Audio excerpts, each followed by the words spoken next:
This is Umar Ahmed for IFL TV in association with MTK Global. Well, this time yesterday, everything was about whether Dylan Whyte would get his revenge. He did, in some fashion as well. Gareth, what did you make of it? Well, first of all, a very happy British summertime to you today. Clock's going forward. You look like you've just got up. I have. I know we were both a bit late saying it caught us napping an hour behind. That should never happen. Dylan Whyte, discuss. Phenomenal, fantastic, fandabidozi, I say. Simple as that. Use those in your headline, you Umar. It was a really, really tense, cagey opening round. Both of them, weirdly, swinging for the fences. It was like they both had it in their head that the first one that landed was going to win the shootout, didn't they? So they were kind of almost ducking down and throwing their shots. It was so nervous. It was edge of your seat stuff. The atmosphere was fantastic. Dylan Whyte did the job. He showed exactly what he is, where he holds it, has his heart on his sleeve. He says he is what he is, and he really is that. He's not faking it till he makes it. This guy will make it to world champion eventually one day. I've been convinced from the minute I met him as a 24-year-old MMA stroke kickboxer. He has something special inside because of that background story. I don't agree with all the headlines that he completely controlled Povetkin last night, because there were moments when Povetkin, caught in the corner, was throwing his punches that could have caught Dillian again. But it was a very composed performance in lots of ways, because he needed redemption on the rock, and he got it in Gibraltar. And he did the job fittingly with a perfect left hook knockout finish, and kind of dismantled Povetkin eventually in that fourth round. But up to then, it could have gone any way again. And it showed the risks and the dangers for Dillian at heavyweight, at this elite level and in this division. I think a lot of people are forgetting it was only in August where this man here, Povetkin, knocked him out cold, brutally. And to take that rematch straight away, I know there was delays, not of his fault, but to take that rematch straight away and do that job on him speaks volumes about him. It does. I mean, look, you could see the mental scarring from that first fight. Even though Dillian says, man, the pressure doesn't bother me, the losses don't bother me. I've had losses in my life. I've been stabbed so many times. I've been shot. I pulled, a bullet out of my, a casing bullet out of my leg with pliers because I didn't want my mum to see me being shot in the leg. I've been through poverty and hunger as a small child. You could tell how much it was weighing on him last night. And you could tell how much he had to gather himself. And he is a very impressive human being now at the age of 32 as a fighter. And as we hear, he went in with a hamstring injury as well. So he knew he needed to get the job done. Umar, I backed him to win by between rounds 7 and 10. I thought they'd be cagey with each other for 2 or 3 rounds, and then we'd have what we have. It felt like they just carried on from the last fight almost. But I think the scarring was there. It won't go away because he's had that affect him. But lots of boxers have told me over the years that you can't completely erase that knockout. You know the risks once it's happened to you. But he dealt with it all very well. He was very present during the fight. And if anything, I thought that once Dillian got into the fight, I thought Povetkin looked very vulnerable in there. He looked wobbly physically, but he's had COVID. Dillian is a very big man, very cool, calm, and collected all week. He wasn't nasty, but he kept that air and that aura of viciousness. He said he wanted to go to war. He said he wanted to put bad intent on his opponent, and he did it. So he was very, very impressive last night. Before we talk about Dylan's future, just a word on Alexander Povetkin. Andrei Rybinski stated last night that he doesn't want him to box again and that he will retire. So just your comment on Povetkin's career. Tremendous fighter, brilliant amateur record, Olympic champion, obviously. I think when he came up to professional boxing, I think his career was too slow. I think it should have been more accelerated. I think they took their time too much. He was disappointing against Vladimir Klitschko. But, you know, he's one of those guys who's been in big fights late in his age, in the age of his career. I mean, in his 30s, mid to late 30s. You know, what is he, 30? He's 40 now, isn't he? So, you know, you think about these fights he's had with what we'd call the up-and-comers in terms of the new champions, with Joshua, with Dillian Whyte twice, very late in his career, really. And it really wasn't until he got in with the Matchroom setup that he's done very well. You know, a very, very decent elite heavyweight fighter, but found wanting at the very, very top level. But I think he left it too late in his career. And I will add one thing last night, and it relates back to Dillian again. What an act of sportsmanship afterwards, to take his stool and make sure that Povetkin was all right in the corner. That is a Dillian Whyte who's really growing, not just as a fighter, but deeply as a human being. And I'm really pleased to see that, because those kind of developments make a better all-round sports person, professional fighter, human being. Just shows presence of mind. The adrenaline didn't get to him afterwards, that he was buzzing around the ring. He wanted to make sure that his opponent was okay as well. Job done. Totally professional. You have to admire that, Umar, because those things are rare in our sport, where someone is still so present after what must have been a great relief in victory, that he's got the presence of mind to go over there and make sure that human being is okay. Brilliant. Absolutely brilliant. Yeah, a massive touch of class there. So, as I said, obviously we are going to discuss Dillian's future. What would you like to see him next? Deontay Wilder's name was brought up. What would you like to see Dillian Whyte do next? Well, I'd like him to be on the contract for Tyson Fury and Anthony Joshua as the official first reserve. If the fight is signed between those two and the venue and the data agreed, I think we should go ahead with the event no matter what.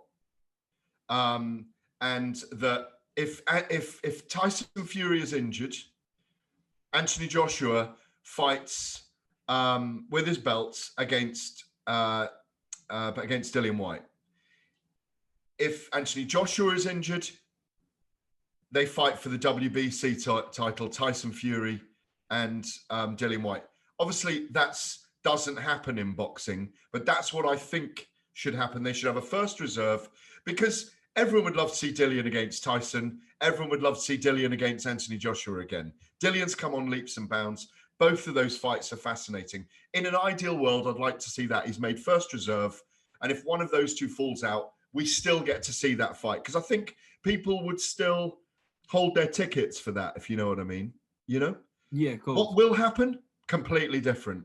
We're going to have back and forth, he said, she said, she said, he said, on social media about whether he should fight Deontay Wilder or not. Whether they're DMing each other or not makes no flaming difference at all, as far as I'm concerned. Dillian's entitled to his view. I think he's absolutely right that he was wronged when he didn't get the fight with Deontay Wilder in those 1,000 days or whatever it was. But we know what happened. Tyson Fury got the look in the end. At the moment when Dillian was going to get the fight, Dillian, if you recall, turned down the fight with Anthony Joshua. So you have to, he wasn't offered enough money, clearly. But he still should have taken that fight, in my view, because, you know, and it went on to be Joseph Parker, didn't it? But Dillian should have taken that fight. I think if enough money's on the table and there is a big enough crowd in America or here that can be put together in the summer, I could see Dillian Whyte and Deontay Wilder fighting. If Dillian can earn in the region of £5 million, something like that, I could see him doing it. But the risks are huge for him. You know, who else he fights? I don't know. I've got the list up here on another screen, actually, from last night, from Fight Night on Talk Sport. He mentioned Trevor Bryant's name. Trevor Bryant was brought up by himself. Yeah, but I mean, it doesn't interest me really. Flip Hergovich would be great, but is that putting him at risk? Andy Ruiz Jr., fine, doesn't really excite me that much. What does it do? Luis Ortiz, not really. Alexander. Andy Ruiz is a fun fight with Dylan, isn't it, Gareth? It's got to be over here, though, in my view, because you want a crowd there. I mean, the truth is, you know, there's Usyk, Joyce. You could have another Parker fight, but it doesn't. They're still floating fights, like you say. Andy Ruiz, Michael Hunter, Flip or Hrgovic. That's it, really. Trevor Bryan, what WBA? He's one of the 9 WBA champions at the moment. So I don't know. I mean, there isn't an obvious answer. The obvious answer is Deontay Wilder, but it needs to be a big fight, and that he needs to be earning from it. But you could feel the defensiveness around Dillian Whyte and around Eddie Hearn last night in the post-fight interviews on Sky Box Office about Deontay Wilder. They weren't calling him out. They were saying they weren't going to fight him, literally, weren't they? What do you think about that fight then? Let's talk about that fight with Wilder and Whyte. How much of a realistic chance do you give Dylan Whyte in that fight? Well, I give him a very realistic chance, but it's an incredible fight. If Whyte lands, he probably knocks Wilder out or knocks him off his legs. But there's a template there for beating him. You put it on him. You put it on him. You get him. The bully can't win going backwards. That's the theory with Wilder. Don't let the bully shuffle forward and land that big right hand, you know, like I do on you occasionally when you misbehave. No, but that's the theory with Wilder, isn't it? That if you can push him back, he can't detonate. He's not good off the back foot. He will have been practicing that, though, by the way, since the big loss to Fury. Wilder can win that fight, or Fury can win. Wilder can win that fight, or Whyte can win that fight. For me, it's a kind of shootout fight again. But Dillian has greater boxing skills. Deontay Wilder still has that dangerous one-punch power, knockout power. So it's a great fight. Don't get me wrong. I would love to see that. And more than anything, I'd love to do the build-up.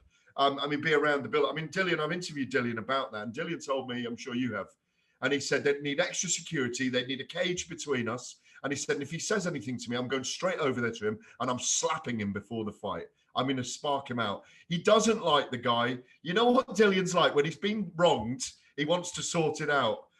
He and I had it to do once, and I wanted to sort it out as soon as possible. You know, you don't want it simmering with Dillian. You want it on the level. When he's on the level with you, he's like, fine, he'll go to war when he goes to war. But no, it's a terrific prospect. But I think they'd want to bring. You saw the massive outpouring, Umar, for Dillian Whyte overnight on social media, as we saw with Lawrence Okoli the week before. Fantastic support for British boxers who do well at the moment. People love our boxers who wear their heart on their sleeve and go out and say what they say they're going to do. So, Deontay Wilder over here. They could sell out the O2 Arena in a minute, I think, when crowds return. They could probably do a big football stadium in the summer as well, if that's possible. And you saw what Eddie Hearn was teasing in the last 48 hours, that they're still talking to the UK government about Wembley Stadium for Anthony Joshua and Tyson. I know, it's too hard to sell 100,000 tickets, but he's talking about it, which means that the framework for discussions on the fight are moving, the parameters are moving. Obviously, he's also putting pressure on Saudi to sign a big load of money by saying, we might go to Wembley then if you can't do it. So there's a bit of chicanery there, boxing politics going on at the moment. But if you could get, for me, I think you're right. I think you mentioned Trevor Bryan. I think Eddie Hearn will give or get Dillian Whyte a treading water fight in the summer in America, where they can do it with a crowd, in Texas or Dallas, or in Texas somewhere rather, or in Florida somewhere. And then I think Whyte will be there in the environs for the winner of Fury and Joshua. If, say, there's only one fight. Let's say, as I said to you before, if Joshua, I'll finish in a second. If Tyson Fury beats Anthony Joshua and decides to walk away because he's won all the belts and doesn't do a second fight, Dillian Whyte's perfectly placed there for the next opponent for someone like Anthony Joshua. Gareth, just back to an earlier comment you said, I'd rather take a punch than you than one of those kicks that you give Carl Froch. Listen, you know what it's like with me. I'm berserker, you know? When I see that, you've seen me when the red mist comes down, I just go for it. I don't care who it was. It could have been Francis Ngannou, Dillian Whyte who was getting that head kick. I was attacked from behind. I didn't know who it was that night behind the scenes, and it was Carl Froch. Can you imagine if I'd done that to Carl Froch's nose? I wouldn't be alive. If Carl Froch's nose looked like that, I would not. Don't use that as the picture in the thing, but you probably will. Can you imagine if I'd splundered Carl Froch's nose? He would have battered me till I didn't move. And then he'd have gone back and get his nose surgery redone because he'd already had his nose done. No, I reckon with you, your perfect height, where your beard is for the roundhouse head knockout, roundhouse kick head knockout, I would probably do it quickly to put you out of your misery, and I'd call a taxi and leave. Cheers, Gareth. I was going to ask you another question. I might just close off on that note. No, I want a quick update. I want a quick update from your travels to Fuerteventura. How is Billy Joe? Did you see the picture of him on Instagram yesterday? Unreal shape, unreal. Yeah. Well, I went over there. I sank a lot of tequila on the first night. Yeah, like a lot. Billy sat next to me most of the evening. Mark Tibbs was there and the whole team, Greg, strength and conditioning guys, the whole team out there, his cousin Tom, Big John, the heavyweight boxer from Broadstairs. Lovely group out there. The two sparring partners, one from Belfast and one from up north, I think. Might be wrong on that, but great team out there. Billy looked great just with his, like his basketball vest on. I thought, God, he looks really good and handsome. When he's chiseled, he looked handsome on there. He looked handsome. And we had a great night. And then he did gym work, filming with DAZN. And then I had to sit down with him for 90 minutes. Umar, I kid you not. It was the most staggering interview I have ever done with Billy Joe Saunders in the 13, 14 years I've known him. He was so present in that interview. He shocked me. I was, and the whole crew, there were 7 or 8 people filming in the crew there in Fuerteventura and Las Canarias. You could hear people breathing. It was so quiet in there. And afterwards, every one of the crew was like, wow, that was amazing. It was an amazing interview. He spoke from his heart, from his gypsy blood, from his traveler blood, Romany gypsy blood. He spoke deeply about his family, about his desires as a fighter, what he goes through as a fighter. He was the best physically, mentally, and emotionally that I've ever known him to be. And when he took his top off, you saw that picture. I think he was 4 pounds off his team would tell him he was about 4 pounds off the super middleweight limit. So he's going to live like that now. I think it means everything to him to fight Canelo. I truly believe him. I know Billy's a joker, and he sent me off to New Delhi to find him a couple of weeks earlier, telling me he bought 1,600 goats for his uncle's dairy farm. But he looked phenomenal. I'm so excited about this fight now, because if he can take what I got from him in that 90-minute sit down, the way he looked in the gym and everything, if he can take that into fight week and into the fight with Canelo, I think we're in for a very, very special night. He may not win it. He may not be given the decision, even if we think he wins on points, but he's going to give his all. He certainly is right now. He's in an amazing frame of mind. And I don't think he'll be intimidated by Canelo. The Travelers, they have a fair fight over a threepenny bit, don't they? They disagree over a threepenny bit, So that doesn't bother him. It's his pride that bothers him. It's not making a fool of himself in that environment that bothers him. It's the fight of his life, and I cannot wait to see it. And I think, if he does deliver, we are on for a special one. Well, I can't wait to watch the interview you did with him, I believe, on DAZN. When do you Yeah, know out in the when next it'll be couple out? of weeks. Out in the next couple of weeks, and an exclusive write-up story in the Telegraph as well. Yeah. There we go. Gareth A. Davies, thank you very much for talking to IFL TV on last night's event and your trip to Fuerteventura. Is there anything you'd like to add? No. See you later. Go on, Gareth. Nice one.